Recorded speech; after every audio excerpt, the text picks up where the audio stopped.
at YouTube. Let me see here. One moment. Okay.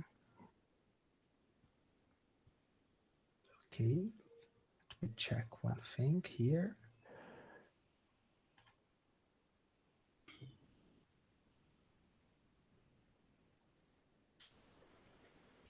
It's working.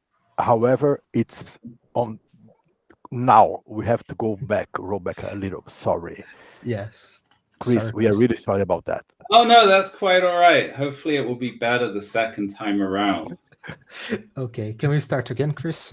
Sure. I'm going to skip the introduction of myself because that's sort of not the really interesting part.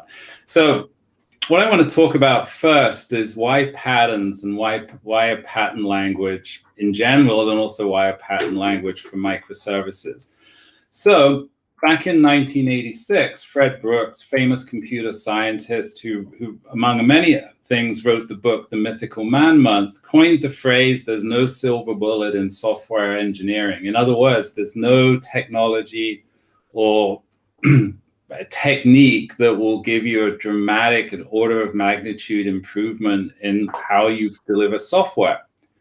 Yeah, and I think that's very true. Yet, fast forward where it's more than 30 years, and developers are still arguing over arguably silver bullets, absolutely convinced that their favorite technology will, is a silver bullet, whether that's functional programming, monads, Docker, Node.js, Golang, and so on and so forth. And quite often, the arguments sort of fit this pattern of suck rock, as in my favorite technology rocks, it's awesome, it's fantastic, whereas your favorite technology sucks. So we get these very polarized camps where everyone's passionately believing in their technology and sort of hating, in a sense, some competing technology. And I think this leads to what's, to the Gartner hype cycle where, a new technology comes out and there's a lot of passion and positive passion and emotions around it, right? Where people believe it's awesome. And it is, in fact, a silver bullet, and it rushes up to the peak of inflated expectations. But then reality sets in and people realize that it's not as awesome as they once thought. And then it plummets to the trough of disillusionment. And I think practically every technology goes through this sort of cycle. For a while, microservices were just awesome. And today we're starting to see this sort of not so awesome backlash, right? But the reality is that once people have understood the trade-offs, it transitions out of the trough of disillusionment to the plateau of enlightenment, or slope of enlightenment towards the plateau of productivity, as people properly understand how to use, or when to use it and how to use it. So we actually need a better way to discuss and think about technology. And for me, I think a really useful tool for thinking about and reasoning about and applying a technology is the concept of a pattern. Now, of course, this is not a new idea. Patterns were first popularized by the Design Patterns book back in 1994, 1995.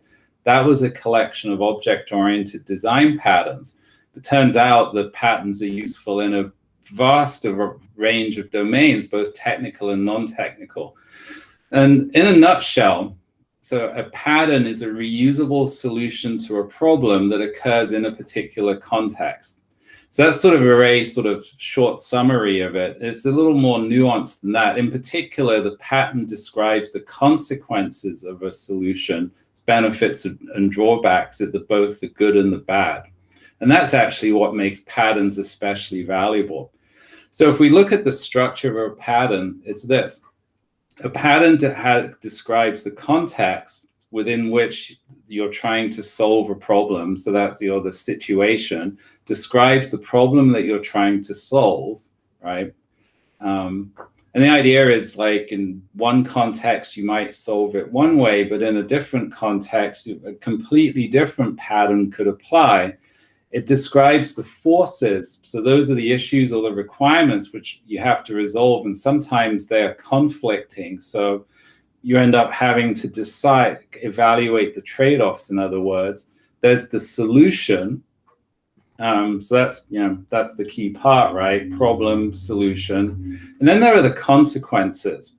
Not only do you describe the benefits of that given solution, and usually this is what people focus on, is like, oh, we should use reactive because it's super scalable, right? But patterns also force you to discuss the drawbacks as well.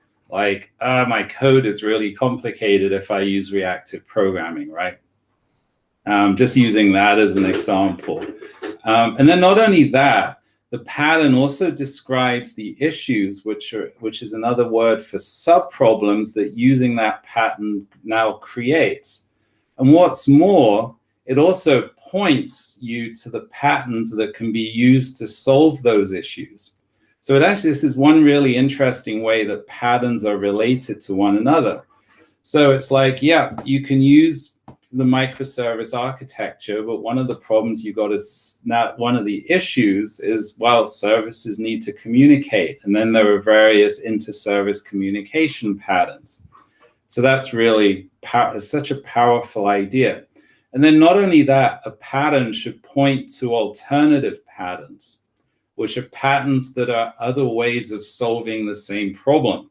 So if you look, for example, at the microservice pattern language, the monolithic architecture pattern and the microservice architecture patterns are competing alternative patterns for your application architecture. So, so this structure ends up being an amazingly useful way to describe a technology and then to apply it, right? Because you can see, well, does my situation match the context described in this particular pattern, right? In which case I can apply the solution, but if and only if the benefits and drawbacks make sense. And then once I've actually solved that, I've applied that pattern to my application, here are the issues that I now have to address. So it's a fully sort of comprehensive way of making technology decisions. So that's the idea of a pattern. And then the next step is that you can have collections of related patterns, right? You already saw two relationships between those patterns.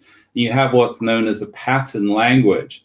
And this was actually the whole concept of patterns and pattern languages were actually introduced by this architect, Christopher Alexander, many, many years ago. And then they were discovered by the software community in the mid-90s. And so he's a real world architect. He builds things, architects buildings and so on.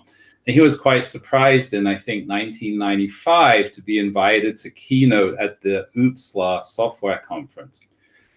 So there's three main relationships between patterns. And I've sort of given a hint of them, right? So one of them is a pattern can solve a problem that's been introduced by another pattern. So you've got this motivating pattern that has a certain issue that you can then apply by applying that solution pattern. So that's one.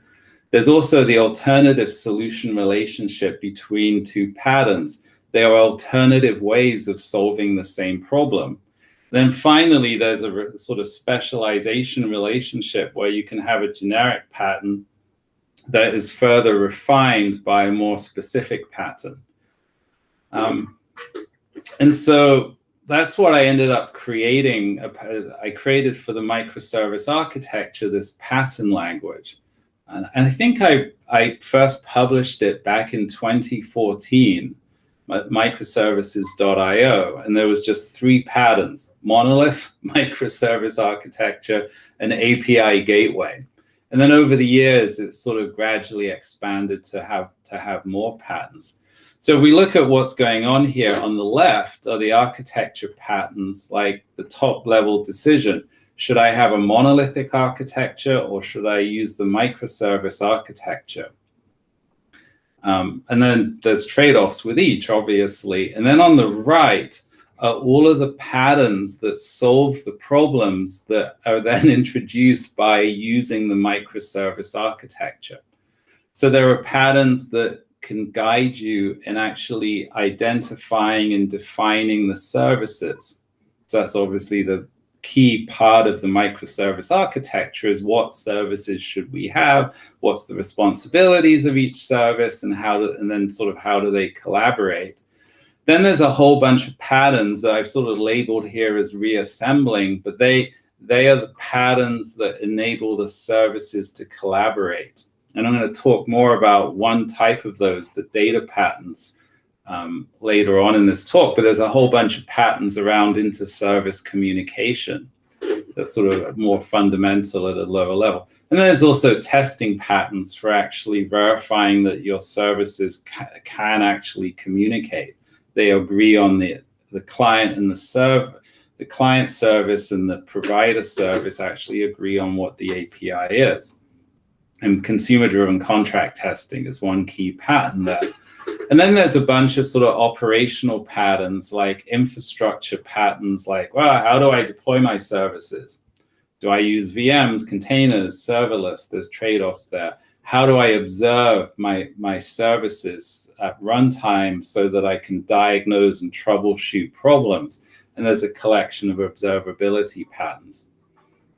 So it's, you know, quite a lot there, and little by little it's evolving. And the great thing about this pattern, or about this particular pattern language and pattern languages in general, is that it sort of helps you define an architecture. By first, it actually tells you what architectural decisions that you need to make, right? First one is, do I decide between the monolith and microservice architecture, right? And then for each of those decisions, it presents usually multiple patterns, alternative patterns with to choose from, and then their respective trade-offs. And then the selected pattern will then tell you what additional sub-problems you create. So you're sort of effectively defining an architecture by traversing the links between these patterns. So that's patterns and pattern languages. So let's just dig in and look at some patterns in particular. I'm going to begin by talking about the monolithic architecture pattern and the microservice architecture pattern. So the overall context for these patterns, you could say, is modern enterprise software development. So I want to spend a little bit talking about that. So back in 2011, I think it is, Mark Andreessen coined the phrase, software is eating the world.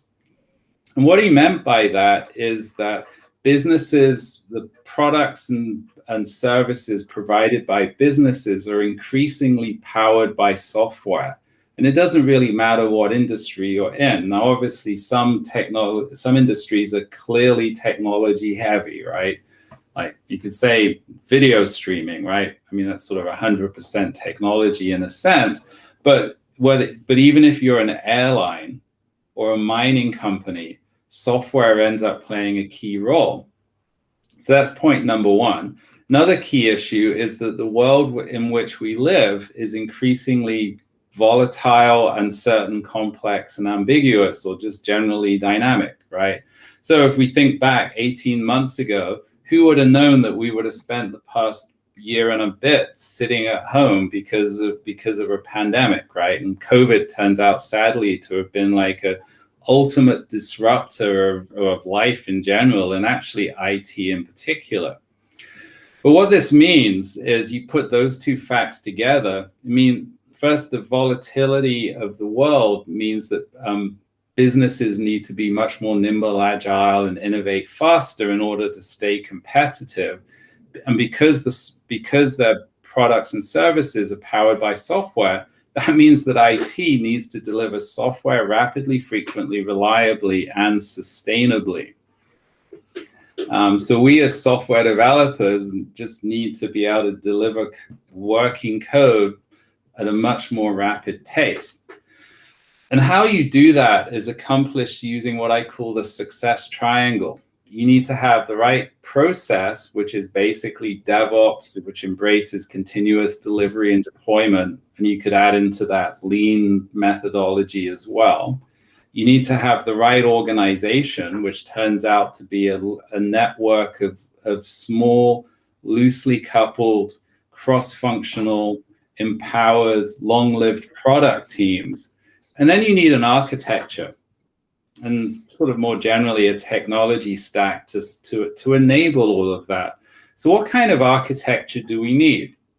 Well, must-read book is Accelerate, and they study sort of high-performing software organizations and by doing surveys. And turns out that in a high-performing software organization, developers strongly agree with these statements, like, I can complete my work without having to communicate or coordinate with people outside of my team. I can make changes to my software without asking other teams to do work for me or without creating work for other teams. To work that way, that turns out that you need an architecture that is loosely coupled from a design time perspective. Another way of expressing that is that you need a modular architecture. And then if we think about, well, what do we need for DevOps? DevOps is a methodology for frequently delivering a stream of small changes into production, and it relies on a high degree of automation, right? So that implies that in order to have automation, part of that is automated testing. So you need an architecture that is testable. And also, given that you're constantly deploying software into production, you need an architecture that is deployable as well. So testability, deployability is key. And then also on top of this, if you're successful with an application, it's likely to live for a very long time. It's not uncommon to have applications that are 10 or 20 or 30 years old, but technology changes. Programming languages come and go, or at least they sort of stop being kind of the focus of the mainstream. Same with frameworks. And then not only that, within a particular technology, there's a stream of versions as well, right?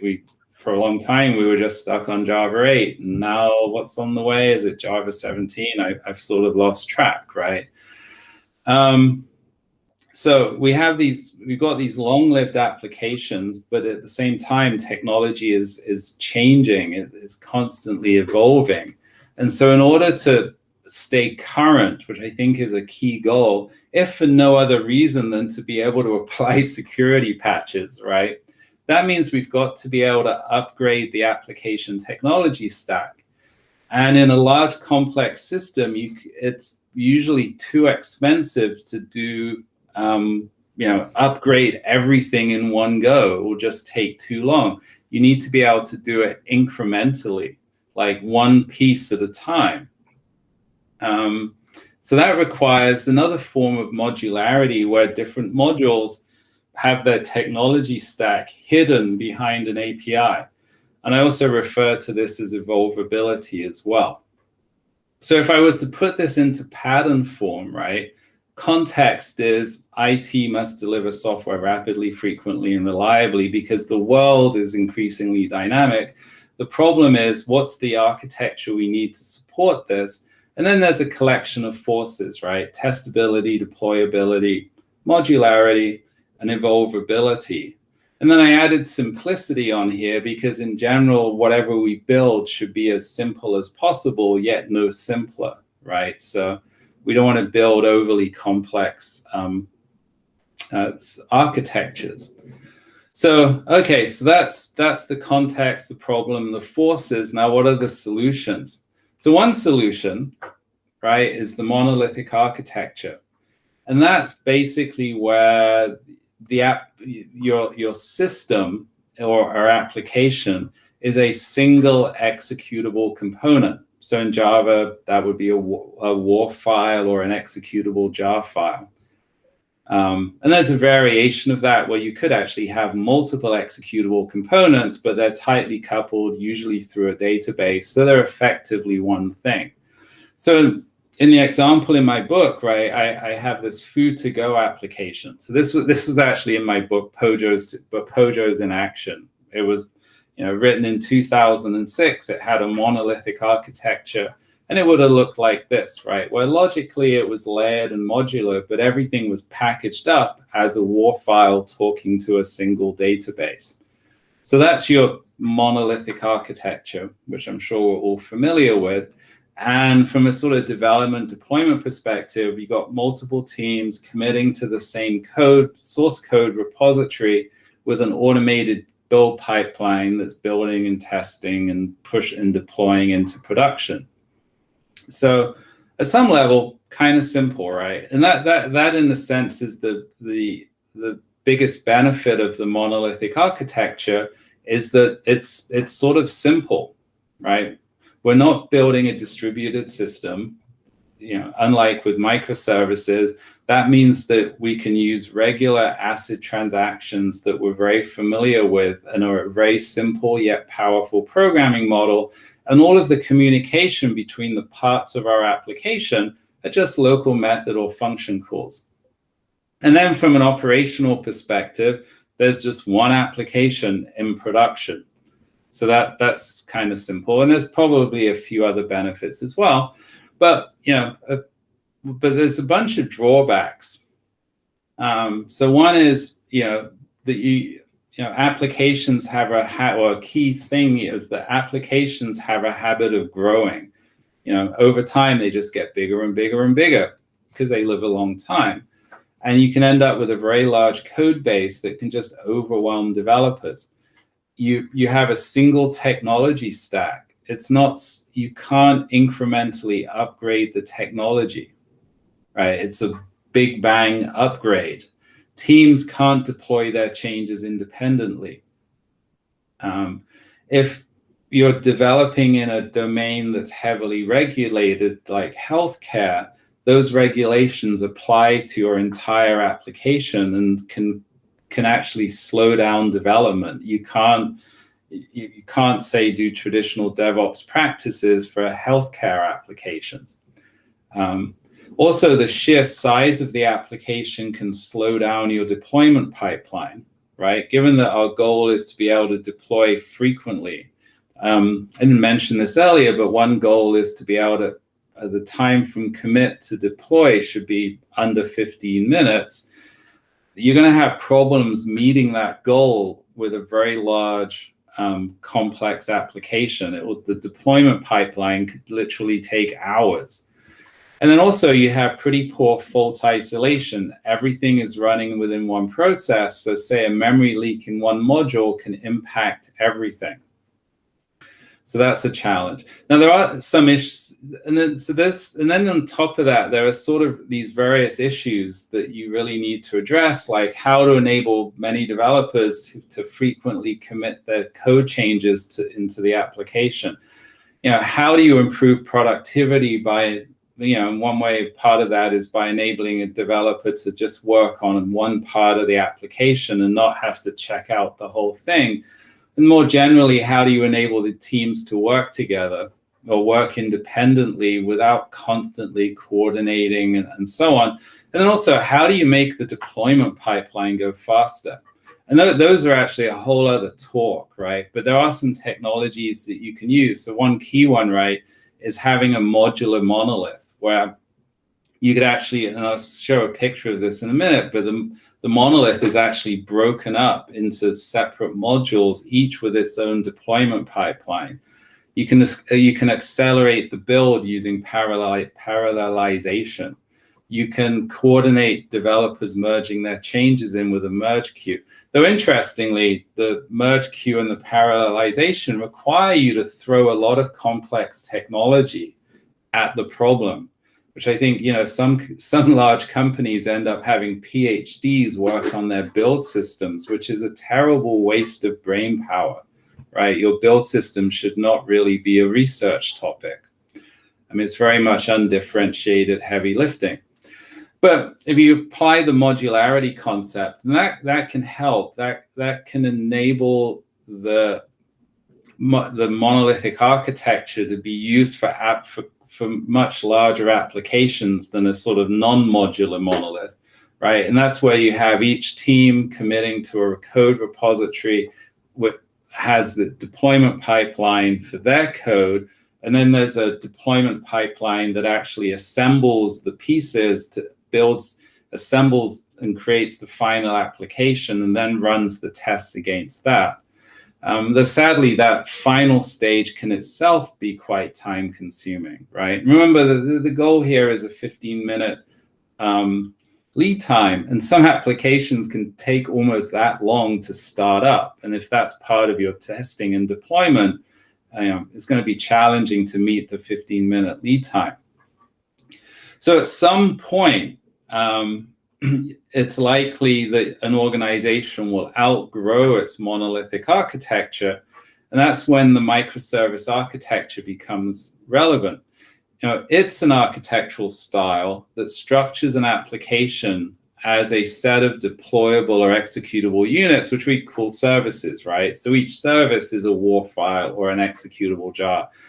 The services are highly maintainable and testable. The goal is for them to have a minimal lead time. They need to be loosely coupled. And that's in itself a whole other talk. But I'll touch on that later. They need to be independently deployable.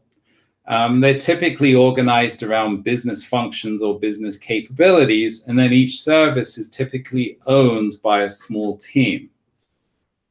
So the order team will own the order service, for example. So you have the food to go application from my book has an architecture that looks like this. There's a bunch of services. Each service has its own database, which I'll touch on in a minute. The services are often communicating via asynchronous messaging. That's one of the ways by which you achieve loose runtime coupling. And there's this API gateway sitting in front of the services that's handling requests from the outside world and then routing them appropriately to the backend services. From a development and deployment perspective, it looks like this, where each team is committing to their own repository, and there's an automated deployment pipeline that is building, testing, and then deploying that service. And interestingly, you'll see that there's no sort of end-to-end testing environment here. I think that's one of the key goals of the microservice architecture is once you've built and tested your service, it should be ready to deploy into production. You would actually use some techniques around testing in production like canary deployments and so on. So a bunch of trade-offs, right? Key benefit, right, is teams can work independently of one another, right? That's enabling them to meet the goal. The deployment pipeline, because you're doing it at the service level, will typically be fast. It has improved fault isolation. And then this approach lets you have multiple technology stacks. Because these services are these independent entities, each service can have its own technology stack. And sometimes that's great because it means you can use the right tool for the right job. So in a predominantly Java-based application, you could have a Python-based microservices that's doing something related to machine learning because sometimes Python is better suited for that, right? But it also lets you incrementally evolve your technology stack one service at a time. So I can upgrade the order service from whatever, Java 8 to Java 15, right? And that's because that service is self-contained, it's relatively small, the upgrade task is correspondingly much smaller, and it's much easier to schedule, right? And I upgrade the order service, and then at a separate point, you can upgrade the customer service. So the whole task of upgrading from Java 8 to Java 15 is done in these small one service at a time incremental steps. And you cannot do that with the monolithic architecture. But there are some significant drawbacks, and you do not want to underestimate these. One key drawback, and I'm going to talk more about this in a minute, is that each service has its own database, and you end up using an eventually consistent transaction model, which is much more complex than ACID transactions. You also have to deal with inter-service communication, which is much more complicated than one class invoking a method of another. And then from an operational perspective, you fit sort of observing the behavior of your application and troubleshooting it is much more complicated. So there's some significant, even though it's very powerful, in fact, the world's leading sort of software-powered companies are actually all using the microservice architecture, right? And it's enabling Amazon to say deploy every 0.6 seconds during business hours. There are some significant drawbacks. And there are numerous issues that you then have to address around, like, well, first off, defining your services so that they're loosely coupled, figuring out the communication mechanisms that you're going to use, implementing cross-cutting concerns, figuring out deployment, figuring out observability. So just picking the microservice architecture is sort of the start of this quite complex decision-making process that an architect must do. So anyway, so that's sort of the basics of the monolithic architecture versus the microservice architecture. And I just want to finish up by talking about some of the distributed data patterns, because that's one of the more interesting aspects of the microservice architecture. So you've applied the microservice architecture, and then it's like, well, what's my database architecture look like? And one key concern here, actually throughout all of this, is that services must be loosely coupled, both from a design time and runtime perspective. And there's a couple of patterns. One is you can have a shared or monolithic database, or you can have a database per service. So if we look at the shared database pattern, right, that's just one database with a collection of tables, and each service can access whatever tables it needs to. So perhaps the order service accesses the order table and the customer table, right? Seems simple, right? And a service can use simple, familiar ACID transactions, begin, access whatever tables it needs, commit the transaction, it's done. Very sort of monolithic, simple programming model. But there's significant problems around design time coupling, right? So the customer service team wants to change the customer table. They have to coordinate their work with the order team, right? So they're no longer able to work independently. One service can claim a lock on another table, which is basic, and block some other service from progressing, which is a form of runtime coupling. So that's a problem. So for that reason, shared databases are sort of viewed as an anti-pattern in the microservice architecture, and you want to use a database per service. So that gives you loose design time and runtime coupling. The challenge, as you're going to see, is that you end up having to use an eventually consistent model. Or maybe the drawback is transaction management is more complicated, as you're going to see next. And it often means that you're using the more complex eventual consistency model. So that leads on to the next question is, right, okay, we've applied the database per service pattern. And so each service has its own database. Then how do we maintain data consistency across services? Or in other words, how do we implement transactions that span services and hence databases? And once again, one key force is that services must be loosely coupled.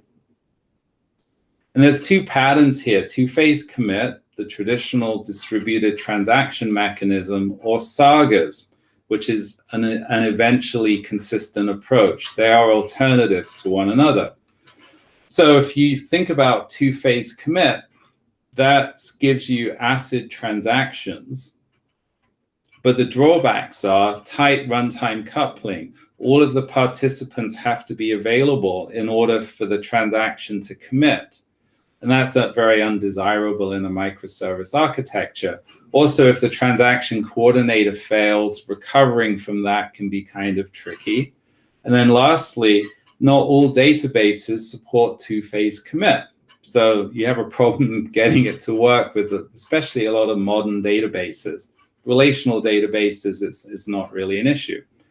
So you could use two-phase commit, but it's sort of almost it's almost an anti-pattern.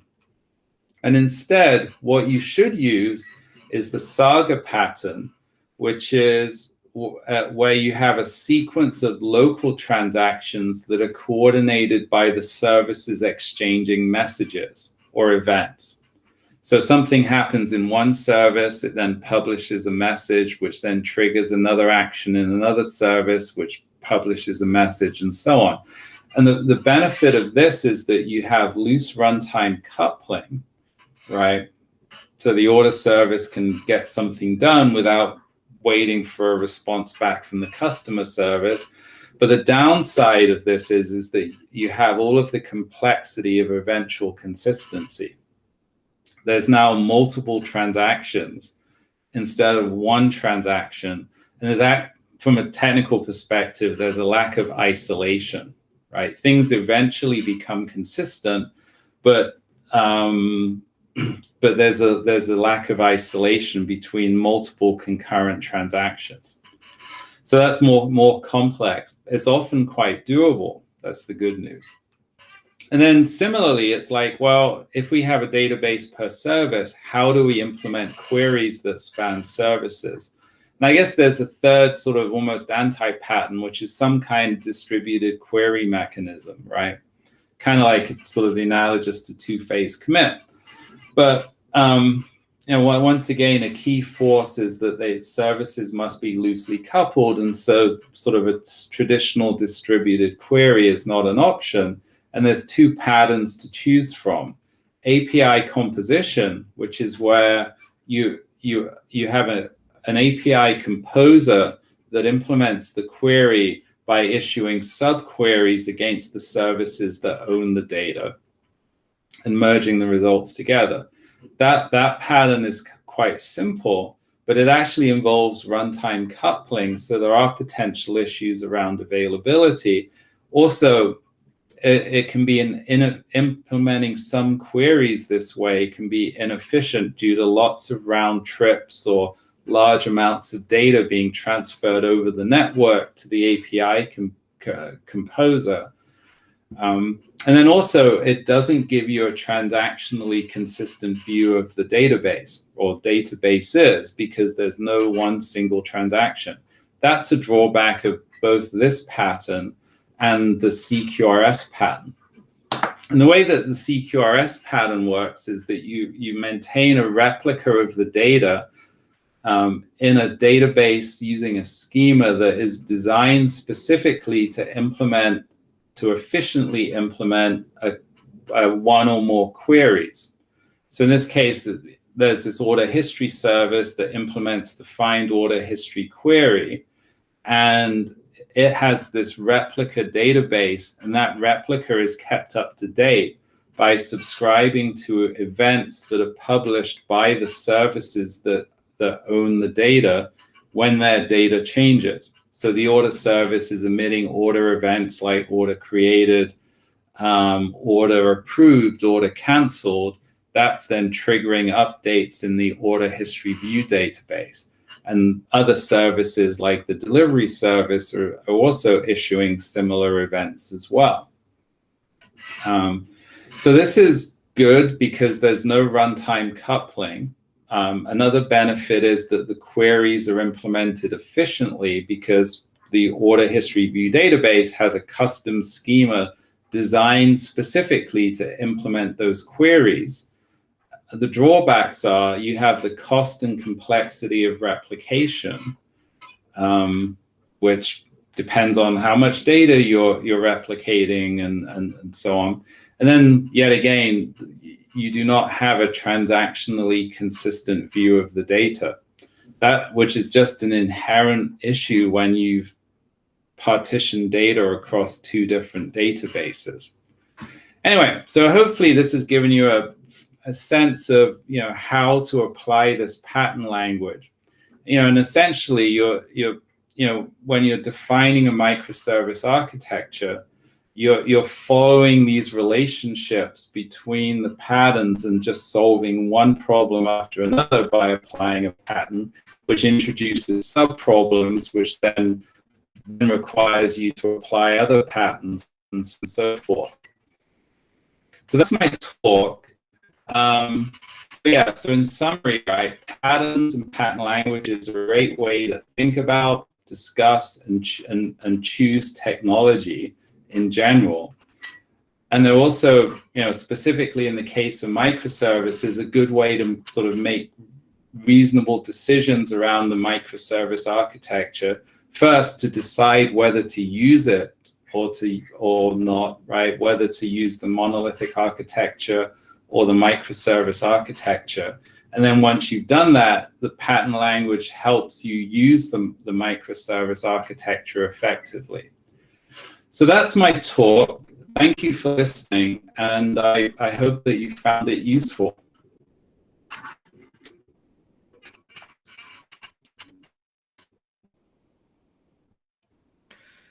Thank you, Chris, for the awesome talk. And sorry for our audience. We have more than 100 people watching us. So Cool. And sorry for the technical problems in the beginning. Luckily, we didn't miss any of your awesome content. And we have a couple questions here that people were submitting, voting. So I think the first one is a classical one, submitted by an anonymous person. So I would say, by the way, that my answer to almost everything will be, it depends. Of course, as any software engineer would say. Well, they ask it here that Martin Fowler asks for a monolith-first approach, and Stefan Tilkov recommends starting with microservices architecture, if we're aiming for it. And the person asked, which one is the best? Or at least, what's your opinion about it? Oh, it depends. Yeah, well, there's sort of a few different things to consider. So number one, right, like the benefits of the microservice architecture, for the most part, apply when you've got a large complex application, right? Lots of people, lots of code, right? And the idea of being able to break it up so that each team can develop and deploy independently, I think is sort of one of the main drivers for using the microservice architecture. And you don't have that, you normally do not have that problem in the beginning, right? Now, of course, if you're, so if you're a startup, you're trying to figure out what your business is, right? And you're not dealing with complexity or scale or anything like that. Though, but in another situation, imagine it's an application that's being developed inside an enterprise, and they know that it's ultimately going to be complex. Or maybe it's a startup that was founded with hundreds of millions of dollars of funding, and they're starting off with 200 developers, right? That happens. That can happen somewhere. Hence it depends on a particular situation. And then, a more recent realization was, let's imagine that you are forced to use a mixture of technology stacks, right? So like one great example is, most of what I'm doing is with Java, right? But I need to use Python because I want to run some machine learning algorithms. So you're going to have at least a Python service, right? So sometimes your technology requirements force you to build a distributed system.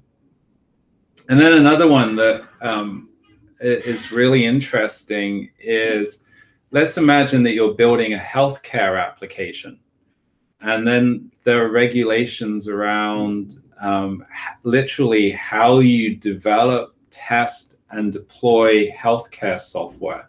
Particularly, it's like software as a medical device. So imagine you've got some cloud-based service that's controlling an internet-enabled insulin pump, right, for diabetics. You can't do canary deployments if people are in that kind of environment, right?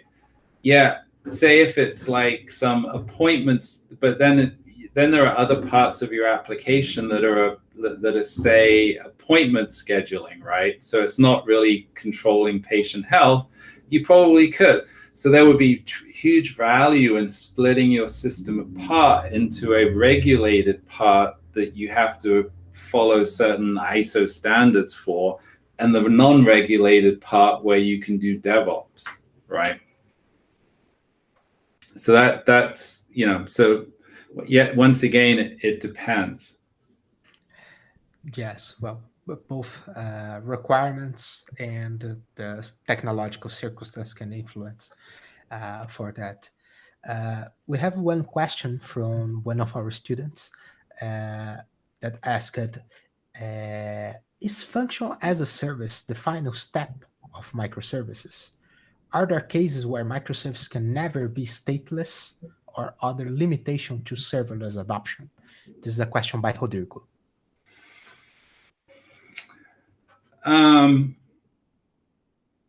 Yeah, I mean, a few different things there. I mean, I sort of feel like statelessness is just generally helpful from an operational point of view. I mean, the essence of the microservice architecture is functional decomposition, right? Breaking something up into multiple services. And those service, I guess a service is not, could be stateful, right? I feel like that is very much an orthogonal issue to the microservice architecture. And then the whole thing about, well, what about serverless or function as a service?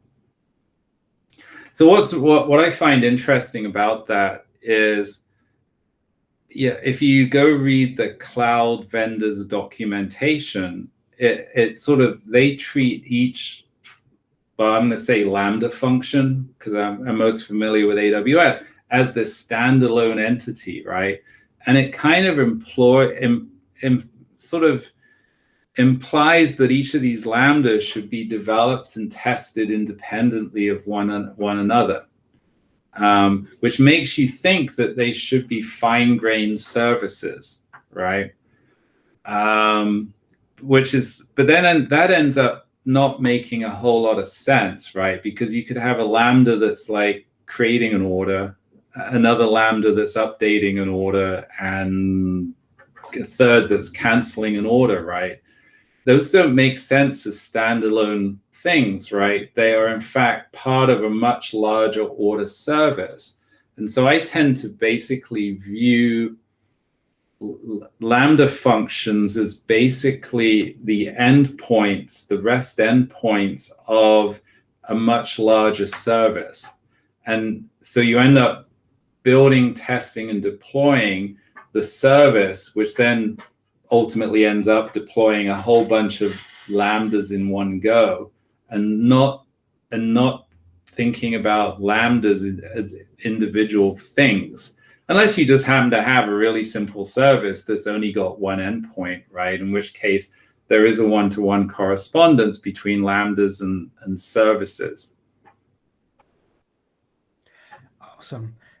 Chris, unfortunately, we are almost running out of time. I'd like to ask you one last question that was very voted by our viewers, which is, what are the concerns a microservice architecture should consider when implementing data privacy regulations?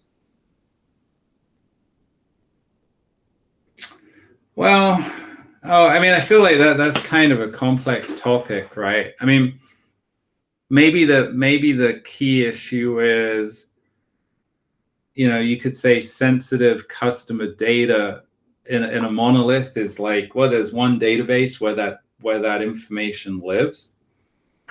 Whereas in a microservice architecture, there's a tendency to have customer information first split up amongst a set of services, right?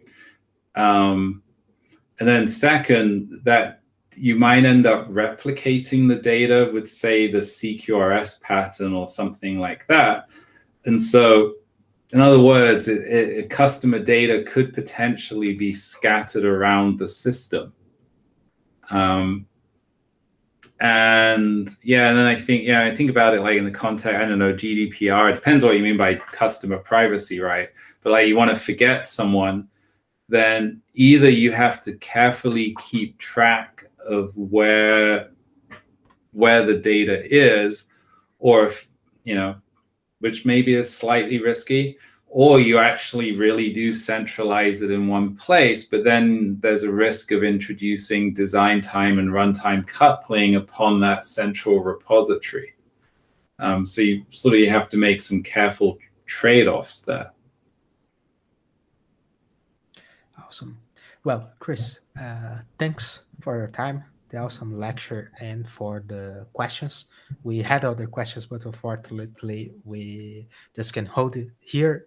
Even if I was going to say, if there's more questions, why don't you send them, and I can hopefully at some point get around to sure, asking them and answering them on Twitter, for example, or writing up a blog post. It would be awesome. So let me just give a final thanks for everyone watching here. It was a pleasure to receive you. And we will keep running this series because we will have 2 more guests next week. Jonas Bonner, which is one of the authors of books about reactive microservices, and Michael Gears, which is one of the authors about micro frontends. And we invite everyone here again to participate of these other lectures next week. And yes, Chris will be glad to send you the remaining questions and senior erasers. So thanks everyone, and